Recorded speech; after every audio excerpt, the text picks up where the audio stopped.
Canva for Education: How to use a font installed on your computer in a Canva project.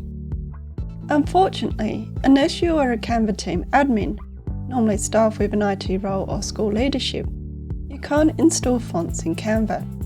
You also can't use fonts already installed on your computer, as it's a web-based app. There is a workaround to edit your project in PowerPoint.